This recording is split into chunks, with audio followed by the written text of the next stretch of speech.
The Senate committee holds a confirmation hearing today for Deborah Jones. She is nominated to replace Ambassador Chris Stevens, who was among those killed at the U.S. Consulate in Benghazi last September. And we're learning new details about that attack from his former deputy in Libya. Nancy Cordes is on Capitol Hill. Nancy, good morning. Charlie and Nora, good morning to you. Well, Greg Hicks is a veteran diplomat. He was the handpicked #2 of Ambassador Chris Stevens in Libya. And in newly released excerpts from his interview with congressional investigators, he describes his frustration as repeated requests for military help that night that 4 Americans were killed were turned down.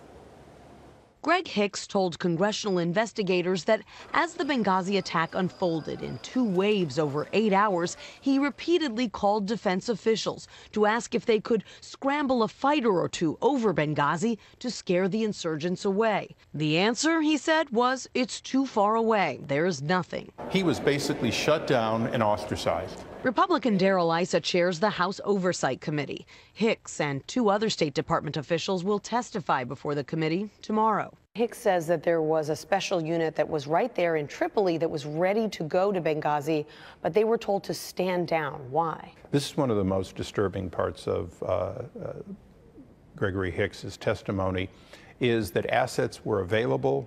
They were military in nature. They were the best trained, best equipped, and most likely to be able to save lives, and they were taken off the plane. Hicks said, I believe if we had been able to scramble a fighter or aircraft or 2 over Benghazi as quickly as possible, the Libyans would have split.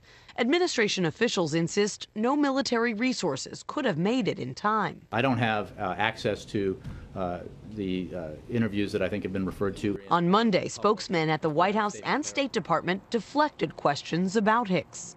In terms of these potential transcripts out there, we haven't seen the transcripts. Democratic Congressman Jerry Connolly of Virginia, who will attend Wednesday's hearings, says the State Department's own investigation was sufficient. This is the 9th set of hearings or briefings the Republicans have had trying to make something stick. So this hearing tomorrow is clearly going to be contentious. Hicks no longer works in Libya. He's now based at the State Department here in Washington, and he will be the star witness.